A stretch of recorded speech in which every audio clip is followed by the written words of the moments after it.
Uncover the chilling story of the Jacobson family, where wealth and success masked a descent into darkness, culminating in an unthinkable act. The Jacobson family seemed to have it all: a beautiful home in Wellington, Florida, financial security, and the love of family. From the outside, they were the embodiment of the American dream. But appearances can be deceiving, and behind the walls of their dream home lurked a tragedy waiting to unfold. On what should have been a joyous birthday celebration for their twin sons, Joshua and Eric, everything shattered. A heartbreaking event unfolded, leaving a scar on the nation's collective memory.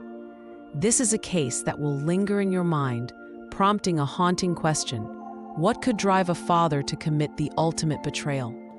To understand the tragedy, we must journey back to 1989, when Neil Mason Jacobson and Frankie Sue Sulkoff first crossed paths. Their meeting at a gym in Bayside, Queens, New York, seemed like fate. Both were ambitious, successful, and driven in their respective career. Frankie was making waves at Lehman Brothers, a financial powerhouse, while Neil had established his own boutique firm on Long Island. They were young, driven, and on the path to achieving the American dream. Those who knew them described their relationship as one built on deep admiration and affection. Frankie was completely devoted to Neil, and he was seen as a charismatic, kind-hearted man with everything going for him. Within his family and social circle, he was often regarded as the golden boy, intelligent, charming, and seemingly unstoppable. He had a way of making things work. To everyone around them, Neil and Frankie appeared to be the perfect couple. It wasn't long before they took the next step, getting married and settling into Neil's home in New Jersey. Their transition into married life was seamless. Neil continued to grow his career in mortgage banking, eventually launching his own mortgage brokerage firm, while Frankie remained dedicated to her work in finance. Together, they built a comfortable and fulfilling life filled with shared passions and adventures. They were the kind of couple who did everything together: bicycling, scuba diving, weekend getaways to the countryside, creating memories that only strengthened their bond. From the outside, looking in, they had it all. Despite their seemingly perfect marriage, there was one thing missing: children. They longed to start a family, but the journey to parenthood was not an easy one. For years, they faced the devastating reality of infertility, enduring the exhausting process of multiple fertility treatments, each one bringing a wave of hope and heartbreak. It was an emotional battle, but they refused to give up. Finally, after years of waiting and struggling, their prayers were answered in 2003 when they welcomed twin boys, Joshua and Eric. Already blessed with a comfortable life, Frankie and Neil were happier than they had ever imagined. Their family felt whole, and they were thriving in both their personal and professional lives. However, there was another lingering challenge: distance. Neil's parents, Harold and Goldie Jacobson, had moved from New Jersey to Florida in the year 2000. And while they enjoyed their new home, they deeply missed being close to their son and his growing family. They often voiced their frustration about the separation, wishing they could spend more time with their grandchildren. By 2005, life took an unexpected turn for the Jacobson family when Harold was diagnosed with cancer. His condition worsened quickly, making travel to New Jersey impossible. This became a breaking point for Neil. The thought of being so far from his father during such a critical time was unbearable. Without hesitation, he made a firm decision. He was moving his family to Florida to be closer to his parents, but even before the move, Neil had already started investing in Florida real estate. He had purchased a pre-construction investment condo in Lantana, and not long after, he bought another. Real estate became somewhat of an obsession for him, and soon he found himself purchasing a third pre-construction condo. He knew he was overextending financially, but the allure of the booming market kept him going. Frankie, on the other hand, was skeptical. She voiced her concerns, questioning the practicality of his growing investments. But Neil was determined. His mind was set, and nothing was going to change it. With his properties piling up in Florida, Neil began pushing Frankie to relocate. She was resistant, hesitant to leave behind the life they had built in New Jersey. She loved their home, their community, and the stability they had created. But as time passed, the financial strain of maintaining their New Jersey home became overwhelming. The mortgage was becoming too much to handle, and eventually, Frankie reluctantly agreed to the move. The Jacobsons officially settled in Florida, eager to start a new chapter close to family. However, things did not go as planned. Neil had hoped to sell their New Jersey home before the move, but the market wasn't in his favor. With no other choice, he decided to list it for rent, hoping it would at least generate some income. But just 2 months after they arrived in Florida, tragedy struck. Harold Jacobson passed away. The loss of his father devastated Neil in ways he hadn't expected. He had uprooted his entire life to be closer to Harold, only to lose him so soon after arriving. The grief weighed heavily on him and his mother Goldie. Later revealed that Neil had struggled with his mental health from a young age. She recalled that as a teenager, he had been diagnosed with obsessive-compulsive disorder, an issue that had plagued him for years. Doctors had noted that Neil had an overwhelming desire to be the perfect child, a pressure that had followed him into adulthood. As the years passed, his struggles with anxiety only grew, and soon things took an even darker turn. The Great Recession hit Florida hard, and Neil, who worked as a mortgage broker, found himself in an increasingly difficult situation. The real estate market collapsed, and the once thriving business that had allowed him to invest so freely was now crumbling beneath him. The financial security he had worked so hard to build was slipping away. And as the weight of his losses grew heavier, so did the cracks in his once stable world. The Florida condos he had invested in before relocating were quickly turning into a financial nightmare. Burdened with subprime mortgages, their payments increased month after month, stretching his resources thin. At first, Neil had convinced himself that things would turn around.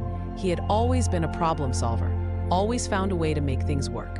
But this time, no amount of determination could keep the walls from closing in. With little to no work coming in and 4 separate mortgages draining their finances, the pressure became unbearable.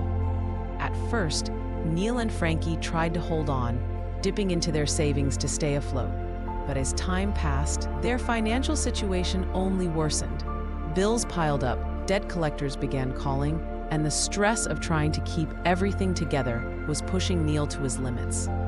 Desperate for a solution, he started making risky financial decisions. All in a futile attempt to stop the inevitable collapse. Eventually, the weight of it all became too much to bear. The financial juggling act had run its course, and Frankie, exhausted and drained, made the painful decision to stop paying the mortgages on their 3 Florida condos. It was a move that felt like surrender, but they had no choice. There was simply no more money left to give. By the year 2008, the pressure of Neil's business failures had begun to take a serious toll on his health. At first, it started with minor complaints, aches, and pains that he couldn't quite explain. But as time went on, his symptoms worsened. He became sluggish, struggling to muster the energy for even the most basic tasks. His body felt heavy, his mind clouded. There were random bouts of dizziness that left him feeling unstable, and he found himself unable to focus the way he used to. Concerned, he visited the family doctor, who ordered a blood test in October. The results were troubling. Neil had elevated hormone levels, but there was no immediate explanation for his decline. As the weeks passed, his condition only worsened. The once energetic and determined man was now lethargic, withdrawn, and barely functioning. He was eventually diagnosed with depression and transient peripheral vertigo, a condition that further contributed to his constant dizziness. In an attempt to help him cope, his doctor prescribed Zoloft, a common antidepressant. Neil, desperate to feel better, took the medication as prescribed, hoping it would offer some relief. But instead of improving, his mental state deteriorated further. A few days after starting Zoloft, he was called back to the doctor's office, where they added a prescription for Xanax. It was meant to ease his anxiety, but his family and friends quickly noticed that something wasn't right. Instead of stabilizing his mood, the medication seemed to send him spiraling even further into darkness. His paranoia intensified, his emotions became more erratic, and the man they had once known began to fade before their eyes. Neil's sister, Deborah, became deeply concerned about her brother's rapid decline. She confided in their mother, worried about what he was going through. According to Deborah, Neil had started experiencing terrifying hallucinations. Frankie, his wife, was just as alarmed. She reached out to her own sister, desperate for support. As Neil's behavior became more and more disturbing, he had completely withdrawn from the world. He refused to go outside, stopped engaging with friends and family, and even neglected his own hygiene. There were days when he wouldn't even shower, lost in a haze of fear and depression. His paranoia took a terrifying turn when he became obsessed with the idea that the FBI was watching him. He's convinced that federal agents were surveilling him, gathering evidence to have him arrested. He would talk about it constantly, warning anyone who would listen that they were building a case against him. His delusions became more elaborate. He was certain that his phone was tapped, that his home was under surveillance, that at any moment the authorities would storm in and take him away. His mother saw the full extent of his paranoia. One of the last times she visited him, Neil had pulled her aside, his voice shaking with fear. What truly happened inside the Jacobson home? What drove Neil to the brink? The answers lie hidden within the details of their lives, their struggles, and the tragic confluence of events that led to the unthinkable. If you or someone you know is struggling with mental health issues or financial difficulties, please reach out for help. Contact the National Suicide Prevention Lifeline at 988 or visit the National Alliance on Mental Illness NAMI website for resources and support. As Neil Jacobson's mental state deteriorated, his grasp on reality loosened, culminating in the events of January 23, 2010. The darkness he had battled for months finally consumed him, leading to an act of unimaginable violence that would forever scar the lives of those who knew him. This is the story of a man who lost himself, and in doing so, destroyed everything he held dear. That morning, Neil stood before his wardrobe, his hands trembling as he retrieved a loaded gun from the top shelf. His wife, Frankie, still drowsy from sleep, watched in confusion, unaware of the impending horror. The realization dawned upon her with chilling clarity. This was not an act of self-defense, but a deliberate act of aggression. Frankie's heart pounded as she lunged towards him, desperately attempting to wrest the weapon from his grasp. A chaotic struggle ensued, a maelstrom of screams, desperation, and tears. In his disturbed state, Neil struck Frankie with brutal force, knocking out her front tooth and slicing her finger. Despite the violence, Frankie refused to yield, fighting with unwavering determination. However, Neil's strength, fueled by his mental turmoil, overwhelmed her. With chilling detachment, he reloaded the gun and turned it on her. 2 shots echoed through the house, each striking her in the face, silencing her forever. Neil's descent into madness did not end there. Covered in Frankie's blood, he proceeded to his son Eric's room. Eric, asleep and vulnerable, became the next victim in Neil's twisted nightmare. 2 bullets pierced Eric's body, yet against all odds, the boy survived the initial assault. Undeterred, Neil pressed a pillow over Eric's face, suffocating him. 2 more shots sealed the boy's fate. The house fell silent as Neil moved to his youngest son, Joshua, who lay sleeping peacefully, unaware of the carnage unfolding around him. Neil's actions were methodical, as if driven by a predetermined script. He covered Joshua's face with a pillow and fired 2 shots into his face. In a matter of moments, the vibrant lives of his family were extinguished, leaving behind a scene of unspeakable horror. With the blood of his wife and children staining his hands, Neil retreated to the bathroom, turning on the shower as if to cleanse himself of his sins. He then dressed, ingested a cocktail of Vicodin and Xanax, and left the house in a daze. As he drove, the pills took effect, clouding his mind and impairing his senses. Less than a mile from his mother's house, Neil lost consciousness behind the wheel, veering off the road and crashing into the grass. His initial plan had been to kill his mother before taking his own life, but something within him faltered. He later confessed to police that he had considered going to heaven to be with his father, but couldn't bear to leave his mother alone. Thankfully, he never reached her house. When police discovered him, Neil was disoriented, barely conscious, and clutching the gun. His mumbled confession, "I killed my family," marked the beginning of a long and complex investigation. The investigation raised profound questions. Was Neil a victim of the side effects of his medications, or had he meticulously planned this horrific act? A suicide note suggested premeditation, fueling the debate over his mental state. From the outset, Neil's defense hinged on his mental condition. His attorneys argued that he suffered from severe depression, anxiety, and paranoia, exacerbated by his medications. They portrayed him as a man overwhelmed by financial ruin, haunted by paranoia, and driven to a breaking point by the side effects of his prescription drugs. Medical experts testified to the dangers of Zoloft and Xanax, citing potential mood swings, hallucinations, and suicidal tendencies. The prosecution presented a contrasting narrative, depicting Neil as a desperate man who had coldly and deliberately planned the murders. They argued that his financial troubles had reached a critical point, and he chose to exert ultimate control by taking his family's lives. The methodical nature of the killings, the reloading of the gun, and the ensuring of no survivors pointed to premeditation, not a drug-induced haze. The suicide note, organized and reflective, served as further evidence of premeditation.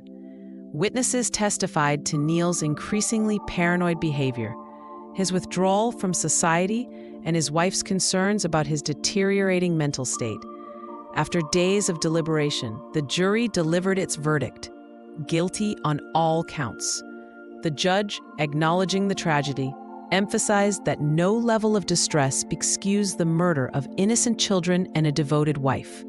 Neil Jacobson was sentenced to life in prison without parole, his fate sealed.